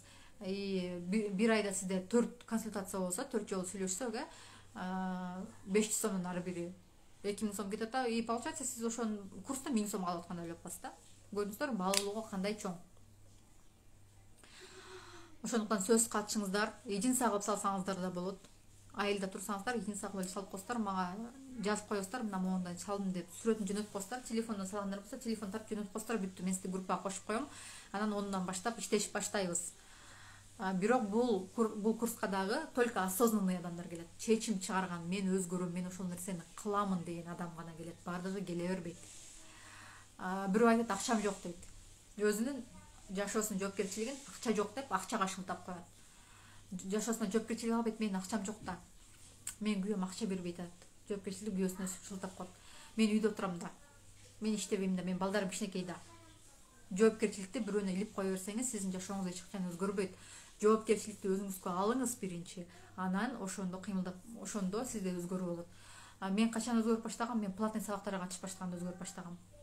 Курска катышып баштаганда өзгөрүп баштагам. Ошондо платный курстардын маанисин түшүнгөмүн. Ойлор чын эле жөн эле сата беришет, анан барып курстан да сүйлөй берет депчи. На самом деле именно платный курстарда өтө сонун информация берилет. Анткени бардык нерсе энергиядан турат. Сиз пока бермейинче ала албайсыз. Бир нерсе алыш үчүн жашоодон бериш керек, энергия обмен болуш керек. Эгерде мен силерге кечке эле күндү эле кирип эле прямой эфирде бекер сүйлөй берсем, силерден обратный связь эч кандай албасам, мен деле чарчаймын да. Ошондуктан курсту атайын платный кылганмын, чтобы баалуулук болсун деп. Баасын өтө кымбат кылган жокмун, но баалуулугу бар да, ценность деп коет. Ошону сиз баалап, акча төлөдүм деп анан окуйсуз, аракет кыласыз. Вот ошондо сизде сонун результат болот. Эгерде мен сизге жөн эле күндү бекер айта берсем, сиз бир күнү киресиз, бир күнү кирбейсиз, бир күнү тапшырма аткарасыз, бир күнү аткарбайсыз, и ошентип бүтүп калат да. И эч кандай в конце результат албайсыз. А мен энергиям кетет, убактым кетет. И кечке сиздер менен сүйлөшүп отурган, көрдүңүздөрбү? Так, дальше кеттик. Ийгиликтүү адам канткенде болот дейт. Ийгиликтүү адам ар дайым күндү өзүнүн үстүнөн иштегенде, жакшы жагын иштегенде. Так, ассаламу алейкум, кандайсыз? Мен жаңы кошулдум. Кандай курс? Мен да катышкым келет. Эми эле айтып бердим, уксаңыз керек э. Жок, Нурзат Токтосунованын мектебинде иштебеймин. Мен көп жейм, уялбайм, но көргөндөр мынча арыксың дешет. Кээ бир адамдар болот да, ведьма деп коюшат да. Көп жейт, бирок вообще толбойт да. И это вообще супер да. Калаган тамагыңызды калаган учуңузда жей бересиз да, сонунда. Наоборот, ооба деп коңуз, я ведьма деп коюңуз. Мен эч качан толбойм депчи, и все. Так, баасын айта кеттим, 2000 сом, анан 5000 сом. Экөөнүн бирөөнү тариф тандасаңыздар болот. Так, мен максат коем, бирок 1-2 күн аракет кылам, анан кылбай коем дейт. Демек, ал сиздин максатыңыз эмес. Ал навязанный максаттар. Кошунанын машинасын көрүп калдыңыз, ошо машина алгыңыз келди, подружкаңыз жаңы телефон көрүп келди, ай, сонун телефонку мен да алгым келди, алдыңыз келди. Сиздин максат эмес. Эгерде качан ошол сиздин максат болгондо, сиз аны таштабайсыз. Көпкөттөн прямойго чыгып туруңузчу, пожалуйста дейт. Аракет кыламын көпкөттөн чыгып турганга. Ай сайын 3 күндүк марафон кылып турганга буюрса аракет кыламын. Сетевой бизнеске кандай карайсың дейт. Мен фабрикте иштеймин, фабрикке келип чоң өскөнмүн. Именно сетевой бизнеске келип, мен ушундай курстар бар экенин билгем, вообще мурун билчү эмесмин. Өзүнө өнүктүрүү курсу билчү эмесмин. Аффирмация эмне, визуализация эмне, эмнеге кечириш керек адамдарды, эгерде ал сага больно кылып койсо, дагы кандай самооценка деген эмне, личный граница деген бардык нерсени мен сетевойго келгенден үйрөндүм чындыгында. Чын-чынына келгенде сетевойдон өстүм мен. Ошондуктан өтө сонун эле карайм. Жаман ойлордон кантип арылса болот дейт. Жаман ойлордон арылыш үчүн сиз позитивно ойлоп баштаңыз да. Любой ситуациядан позитив издеңиз. Любой жаман ситуация болуп кетти, ошону плюс жагын издеңиз. Минусун эмес, мол болуп кетти, мынтет эмес, плюс жагын издеңиз.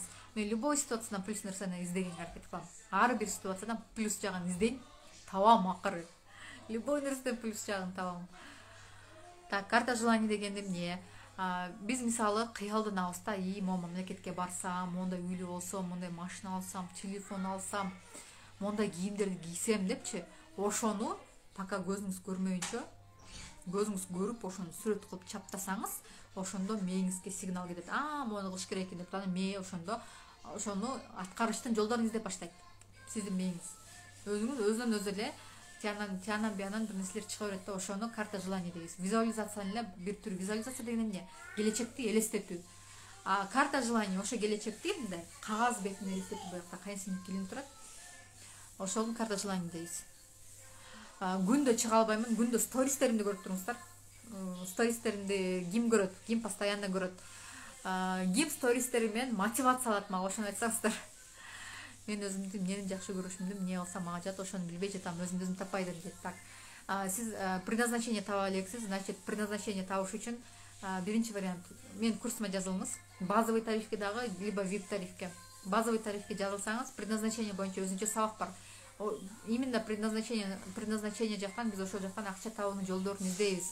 Не так, чтобы просто лишь акча табыш керек эмес, өзүбүзгө жаккан нерседен акча табуу деген жолдорун издейбиз. Мен сүйлөп атканыма 1 саат болуп кетти, элестетиңиздер.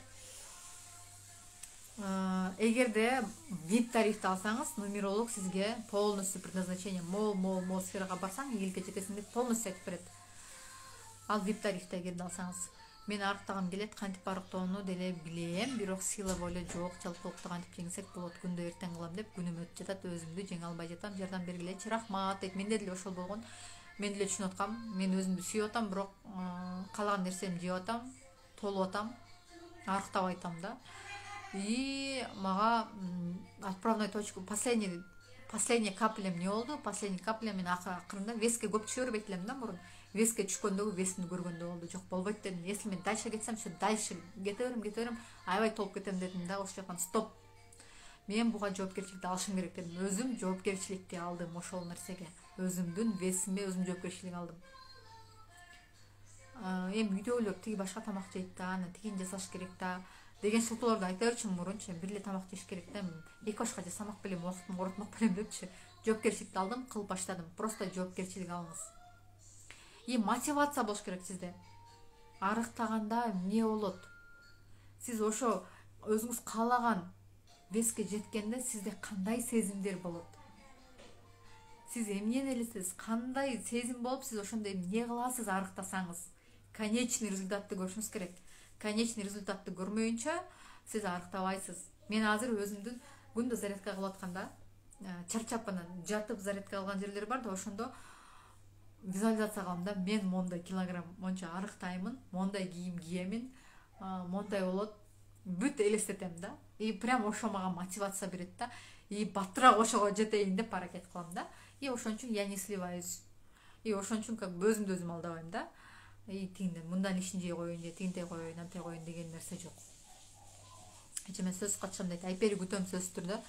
Элдин алдына чыкканда калтырап сүйлөгөндө үнүмдү өзгөртүп салам. Канткенде андан арылса болот дейт. Бул менде бар нерсе болсу, жазгылө же мен мектептен 2 сапыр берсе дагы элдин алдына чыкканды унутуп калчумун. Потеря болуп калчумун. Жок, 2 сапырымдын бирөөсүн да эстей албай калчумун. Кийин университеттен да ушундай ситуация болду. Эме бар го, мен кыргызмын деген бар го, мен кыргызмын деген Шайлебек Дүйшеевдин өрү бар эмеспи? Мен ошону аябай жаттап, анан тил майрамында 23 сентябрда чыгып унутуп калгам.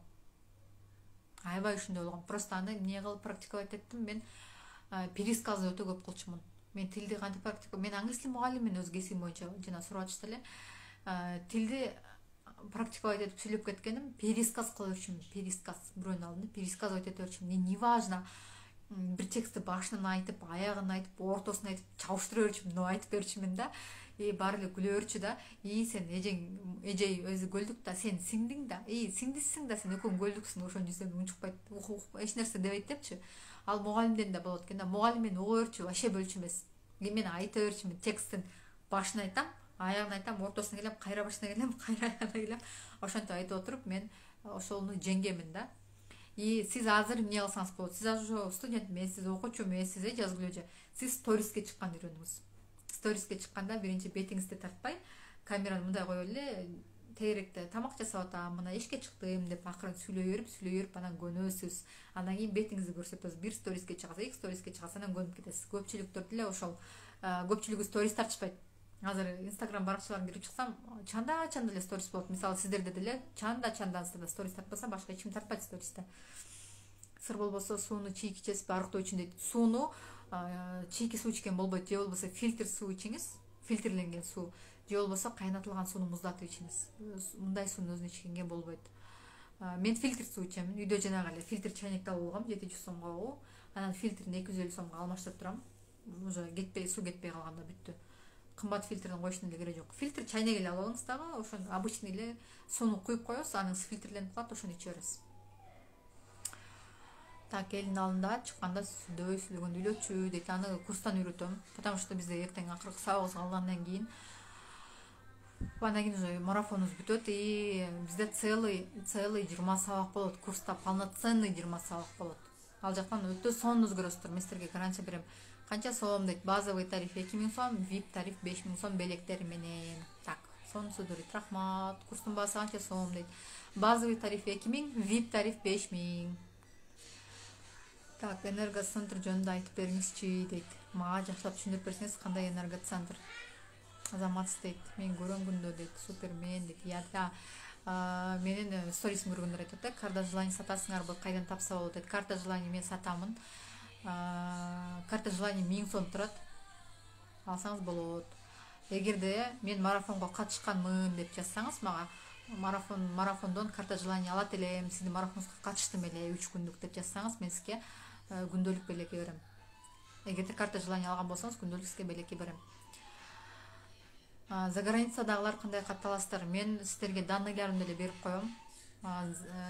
Золотая коронаны эле берем. Золотая коронага эле акчасын которуп каттала берсеңиздер болот. Мага WhatsApp эле жазып коесуздар. WhatsApp номерим 0559 20 0910. Дагы бир жолу жазып коеюн. Бир жолу уже 1 саат болуп кетиптир мен сүйлөгөнүмө. Да кимде кандай суроолор бар? 1 саат ашып кетти даже. Мурун эфир 1 саатта өчүп калчу эле, өчпөй калган турбайбы, ошонусу жакшы болуптур. Мурун өчүп калып эле кыйналып жүрчүмүн.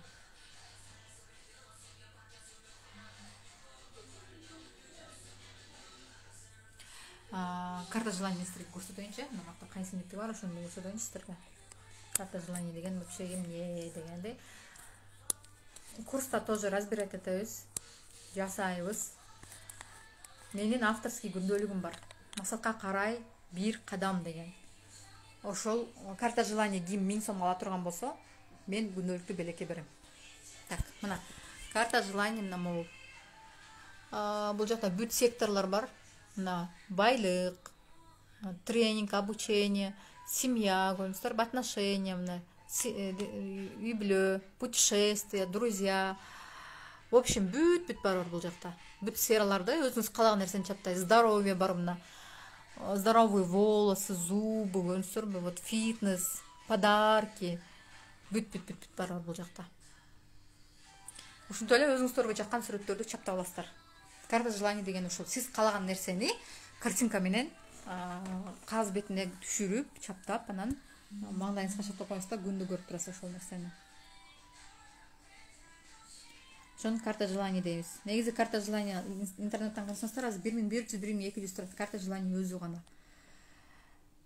Көптөн прямойго чыгып туруңуз дейт, аракет кылам. Өтө азаматсыз экенсиз, майга жакынсыз дейт. Чоң рахмат, сизге да жазып элежем. Прямойго көбүрөөк чыкканга аракет кылам, мен чыгып турам буюрса. Ооба, жазгүлжө, бүгүн аябай активная болдуңуз. Сизге да чоң рахмат.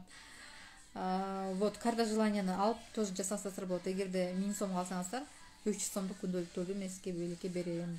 Күндөлүк, тем более жаңысын берем. Жаңысы чыгат эртең. Өтө сонун күндөлүк чыгат, аны көрсөңүздөр эле сүйүп каласыздар. Энергоцентры женщин, может быть, чакры болушу мүмкүн да. Чакраларды айтып атсаңыз керек. Энергоцентры болсо, анда ал чакралар. Аялдын чакралары. Аялдын чакралары дегенде мындай мааниси бир эле да. Мен чакралар деп өзүнчө өтпөймүн, аны өзүнчө чакра деп кайсыдан бул өзүнчө бир илим да, өтүшөт да.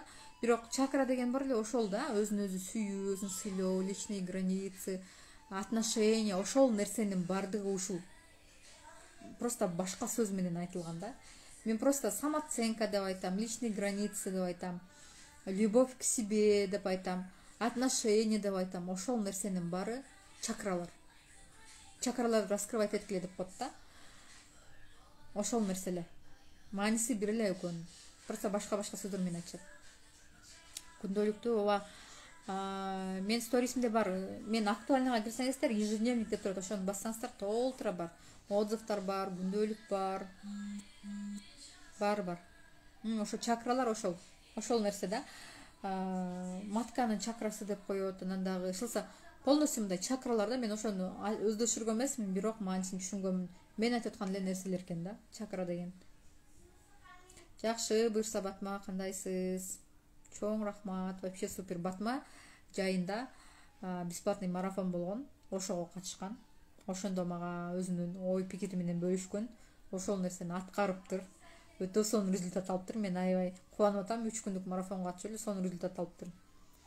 Ал жайдан бери болгон результат. Эгерде ошондо 1 айлык курска катышканда мындан сонун результат алмак, 10 эсе көп результат алмак да. И то же самое азыр деле. Азыр марафондон кандай результат алсаңыз, курска катсаңыз 10 эсе, 100 эсе көп результат аласыз андан дагы. Чоң, сиз өтө жөнөкөй экенсиз, азаматсыз, чоң рахмат. Ооба, карта мечтага ишенсеңиз, ал ишке ашат. Потому что мен биринчи картамды канча жыл мурун кылдым эле, 3 жыл мурун кургам, ошонун 80% ишке ашты. Кийинкисин кылгам, бияка көчүп келгенде 3-4 ай мурун кылдым эле, бияка көчүп келгенде жоготуп жибердим аны. жумуш кылыш керек эле, сиздин эфирден да чыга албай атам дейт. Мен дагы укташ керек эле, эфирден чыга албай атам дебейинби? Ооба, эфирлер сакталып атат. Кечээки эфирди көрсөңүз болот, анан бүгүнкүнү көрсөңүз болот. Мына азыр сактайм. Жакшы алтын эжем, рахмат сизге дейт. Сизге да чоң рахмат. Жоопкерчилик алыңыздар. Ким чоң акча табам десе, ийгиликке жетем десе, биринчи окуудан баштаңыз. Биринчи вложенияны өзүңүзгө кылыңыз. Бизнеске вложение кылат элем, анан тияка кылат элем, бияка кылат эмес. Жок, биринчи өзүңүзгө кылыңыз вложенияны. Качан сиз өзүңүзгө вложение кылганда, өзүңүзгө салганда, ошондо ошол нерсе кайтып келет сизге. Бизнестен банкрот болуп калышыңыз мүмкүн. Бирок алган билимиңизди сизден эч ким тарта албайт. Бизнесиңиз отуруп калышы мүмкүн. Бирок могу жерден билимиңизди эч ким тарта албайт. Вообще супер. Ооба, сүрөттү таап чаптай беребиз, бирок анын өзүнүн дагы эмелери бар. Определенный условиясы бар. Ошо иштеш үчүн эмне кылыш керек? Кайсы сфераны алыш керек? Биз бардык сфераны алабыз. Семья, отношения, путешествия, друзья, здоровье, бүт 9 сектордон турат карта желаний. Андан тышкары активация желаний деген бар. Анын да өзүнүн нюанстары бар да, инструкциясы бар да, мындайча айткандачы. Инструкциясы менен кыласыздар. Марафон мына азыр болуп жатат. Азыр сиз угуп аткан ушул марафон. Эртең бүтөт, уже эртең акыркы күн. Андан кийин курс ооба 1 ай болот. Толук 1 ай болот, ушундай эле эфирлер болот. Марафондун башта айтмакчы, марафондун тапшырмаларын аткарыңыздар. Кечээкү тапшырманы аткарып, кечээкү эле эфирдин алдына эле комментарийлер жаза бересиздер. Түшүндүм, рахмат дедим. Ошол эле эфир. Азыр бул эфирди сактайм. Ушул эфирдин алдына эле тапшырмаларды аткарасыздар. Эми сиздерге бүгүнкү тапшырма эмне? Эртең кечке бүрсүгүнү тапшырманы эртең кечинде жасасаңыз болот. Эртең кечке налыбайбыз, негатив айтпайбыз, сериал көрбөйбүз, инстаграмда кечке отурбайбыз. Мен сторисинде эле көрсөңүздөр болот деп койбоймбу? Тамаша. Стористе көргөндө дагы сизге мотивация бере турган, дем күч бере турган адамдарды эле көрүңүз. Ошону көрүп, сиз ошого умтулган адамдарды көрүңүз. Сизди өстүрө турган адамдардын стористерин көрүңүз. Мен ушуга жетишим керек, ушул деңгээлде болушум керек деп көрө турган адамдардын стористерин көрүңүз. Подряд көрө бербеңиз. Тандап көрүңүз. Окружениеңизде тандаңыз.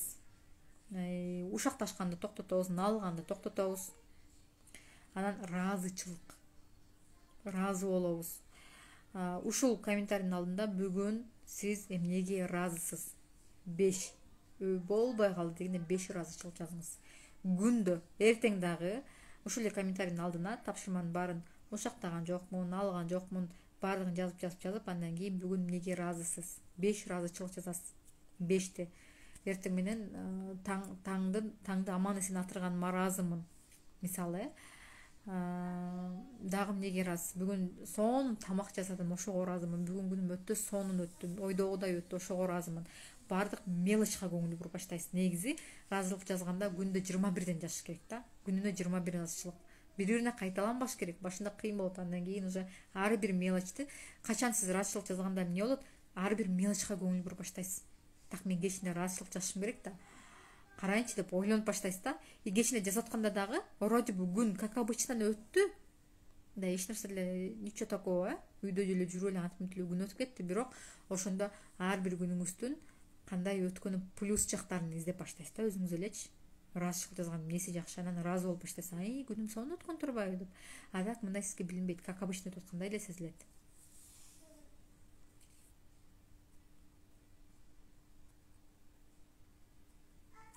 Жашыңыз канча да рахмат, чоң ыраазы болсун, үй бүлөң менен мактуу чоң рахмат. Жашым 28-де. Сизден кантип алабыз деп Жалал Абад. Эртең мен Жалал Абадка күндөлүк салмакмын.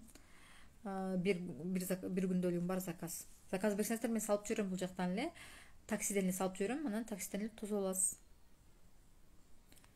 Точно сизди эле, көрөйүн дейт. Ооба, мен көрүп турмун күндө. Ооба, кечээкү эфир Инстаграмда эле менин эмемде эле турат. Лентамда эле турат. Же болбосо IGTV деген жерди бассаңыз, акыркы прямой эфир, мына точно эле ушул футболка менен киргем.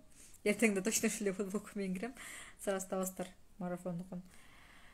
Сизге ыраазы болдум марафон өткөрүп жатканыңызга дейт. Сизге да чоң рахмат ушул марафонго келип катышып атканыңызга, убактыңызды бөлүп, түшүнүп отуруп атканыңызга. Бардык адам эле акырына чейин чыга бербейт. Айтып атпаймынбы? Курска келгенде дагы бардык адам келе бербейт. Анткени бардык адам жашоосуна жоопкерчилик ала бербейт. Ал айт, мен азыр даяр эмесмин, азыр акчам жок, акчам болгондо келем, азыр шартым болбойт, шартым болсун келем дейт дагы. Ошол боюнча жашоосу өзгөрбөйт. Азыр кандай болсо ошондой жашай берет.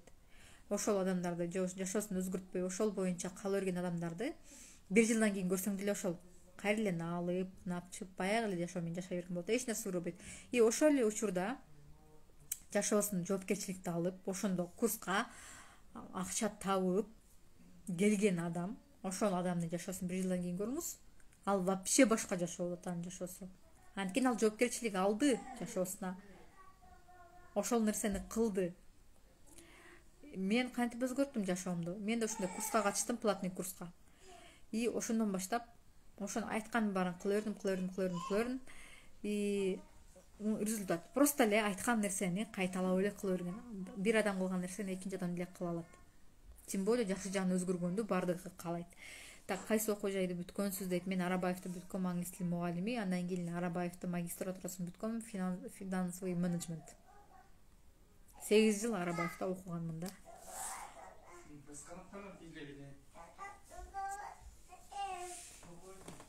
Бирок азыр психология жана басым жасап кеттим. Өзүм мугалиммин кесибим, бирок психология жана басым жасап атам. Так, акчаны жолдошубуздан алабыз, анан бербесе кайдан алабыз дейт, көрдүңүзбү? Аны дагы жоопкерчиликти жолдошуңузга илип атасыз. Жолдошуман алам да, анан башка ким берет деп. Бул жактан изденсеңиз, аракет кылсаңыз болот да. Кылам деген адам, чечим чыгарган адам ошол нерсеге барат. Кайдан болсо да табат. Жолдошунан сураса дагы табат. Просто жолдошум бербейт деп отурсаңыз, конечно, жолдошуңуз бербейт. Ага да подход табыш керек. Сизге ушул курс керекпи чындап? Өзгөргүңүз келеби? 1 айдан кийин башка адам болуп чыккыңыз келеби? Жолун табасыз. Жок, сизге анчалык деле керек эмеспи, сиз аны кылбайсыз. Бир аракет кыласыз, ай бербей койду, болду. Кайдан тапмак элем деп отуруп аласыз. Көрдүңүздөрбү? Ал сизден да. Мен акчам жок деп, мага өтө көп айымдар жасап, акчам жок депчи. Мен сиздерди түшүнүп атам, ошондуктан мен баасын аябай кымбат кылган жокмун. Мен сиздерге азыр канча миң сомдук билимди берейин айтайынбы? Берем. Именно ушул курста мен мастеркит деп атпайм, ошол нерсени коштум. Мен башка билимдеримди кошпой эле коеюн, башка окууларымды вообще кошпой эле коеюн, башка окуган курстарымды кошпой эле коеюн. Акыркы эле курстун аягында техникаларды берем деп атпаймынбы? Кайсы техникаларды аткарасыздар? Определенный нерсеге ар бир теманын техникасы бар. Ошол техникаларды мен 66 миң сомго сатып алганмын. 66 миң сомго. Мен сизге ошол нерсени 2 миң сомго берип жатам. VIP-ке келгендерге 5 миң сомго берип жатам. Түшүнүп атасыздарбы? 2 миң сом менен эми 66 миң сомду салыштырып көрүңүз. Вот. Ошондуктан мен силерге өтө арзан, доступный кылып берип атам. Анткени өзүмдө да ошондой ситуация болгон. 5 жыл мурун эле курс эмес башкасына жеткире алчу эмесмин чындыгында. Ошондуктан баарыңыздарга доступный баада берип атам. Ошондуктан бул жактан жашоосун өзгөртөм деген адам келет, чынында табат ошол акчаны.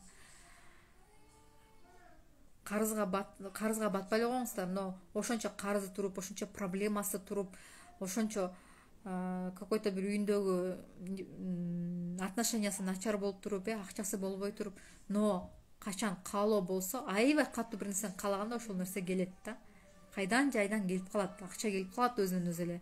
Ниет кылып коюңуз да, сиз өзүңүз. Мен ушул курска сөз катышышым керек, сөз өзгөрүшүм керек деп катуу желанияны койсоңуз, демек сизде өзгөрүү болот. Акча өзү келет. Просто ишенип коюңуз, ошол нерсе өтө иштейт.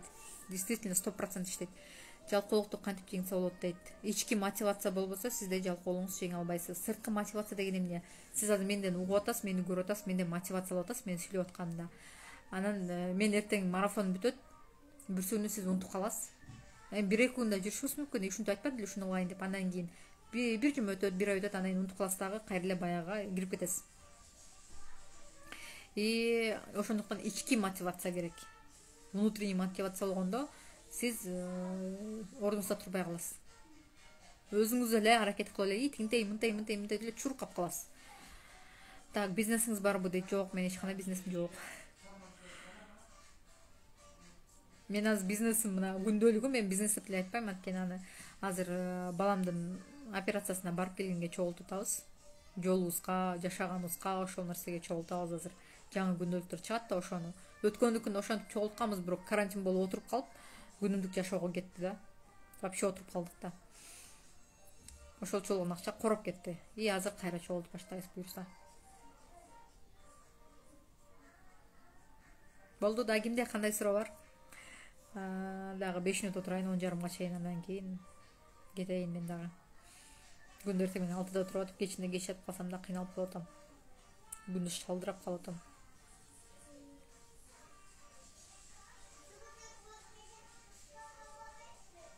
Ошондуктан ниет кылыңыздар, курска жазылыңыздар. Мен өтө көп адамды албаймын. Ар бири менен анткени индивидуально иштешим керек. Индивидуально иштеш үчүн мага көп убакыт керек болот. Ар бириңиздерди угуп чыгышым керек, ар бириңиздерди түшүндүрүп беришим керек, туура жолго направлять этишим керек. Ошондуктан өтө көп адам албаймын, аз гана адам алам. Ооба, мен психологмун. Эми байкасаңыз, жолдошум экөөбүз чогуу иштейбиз. Эми азыр күндөлүк келсе, ал доставка кылып, үйдөн эртең менен кетип кечине келип турат. Шаар ичи доставка кылат, региондорго салат күндөлүктөрдү. Бүт бара ошол иштин баарын ал жолдошум кылат. Мен жетишпейт болушум 2 бала менен.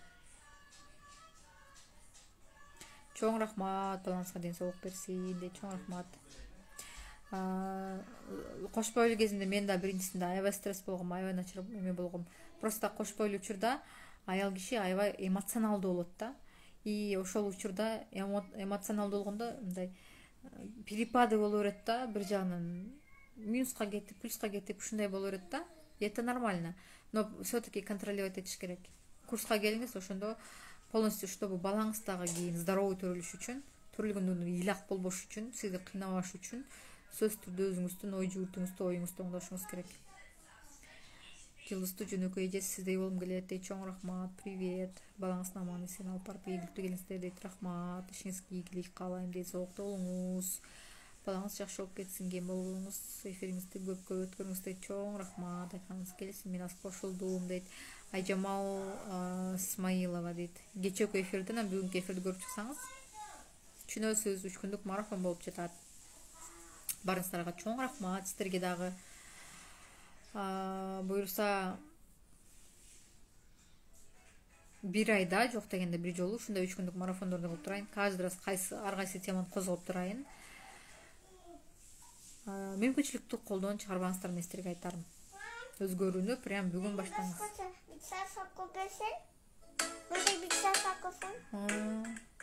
Макул, мен сүйлөп берем, барам, окей? Аллахым көрсүн, жакшы болот бар дейт. Чоң рахмат. Как өзүң айт, мен антипоинт албайм кызым. Антипоинт каны билбейм мен. Жок, жөн эле тасып таныңын. Как өзүң барсаң, антипоинт предсин ушинтип. Рахмат сизге дейт. Курсту эме ойлонуп атам. Же болбосо YouTube каналдан, же болбосо монда Instagramдан өтсөм деле болот экен. Потому что 1 саат эмес, канча отурсаңыздар дагы сакталып калыптыр. Ошондуктан спокойно мен закрытый аккаунт кылып эле Instagramдан өтө берчүдөй болуп калыптыр.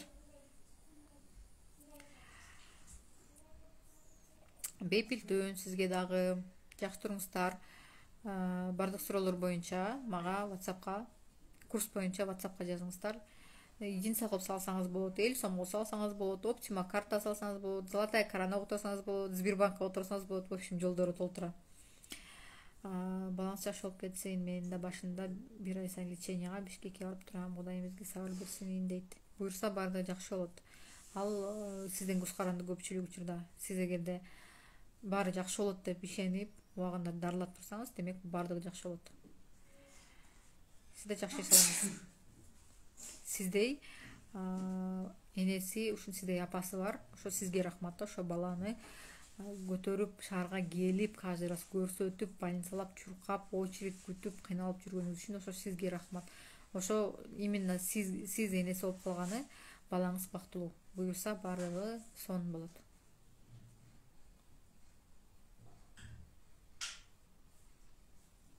Мен уже аябай чарчап калдым. Эс алайын. Сиздер да жакшы эс алыңыздар. Эрте туруп, эрте жатып, эрте туруңуздар, колдон келишинче. Күндө жаткандан 1 саат эрте турабыз, тапшырмабыз, 1 саат эрте турабыз, как обычно. Эртең менен уже эми китеп окуганга баштаңыздар, медитация кылыңыздар, видео көрүңүздөр. Өзүңүзгө жаккан ишти кыласыздар эртең менен. Жөн отурбайбыз уже, эртең жөн отурбайбыз, уже бир кыймыл аракет кылабыз. биринчи тапшырманын биринчи күн тапшырмасын аткаргандар. Андан кийин налган, ушактаган, бирөө жарымды күнөөлөгөн деген нерсени токтотобуз. Бүгүнкү күндүн тапшырмасы ыраазы болобуз, благодарность жазабыз. Азыр ушул эфирди сактап коемун. Ушул эфирдин алдына бүгүнкү күнгө эмнеге ыраазысыз ошонун баардыгын жазып чыгыңыз. Барыңыздарга чоң рахмат. Эртеңки күнү көрүшкөнчө эртең кечинде саат 9-да марафондун акыркы 3-чү күнүндө жолугушабыз. Тапшырмаларды аткарып, комментарий алдына жаза бериңиздер. Ошол жактан жеңүүчүлөрдү аныктайбыз. 5 адам күндөлүктүн ээси болот. Күндөлүктү Кудай буйрса эртең колума тиет деп турам. Типографиядан бүгүн колго тийбей калды. Эртең көрсөтөм күндөлүктү, жаңы чыккан күндөлүктү көрсөтөм. Именно ошол жаңы чыккан күндөлүктү белекке беремин сиздерге.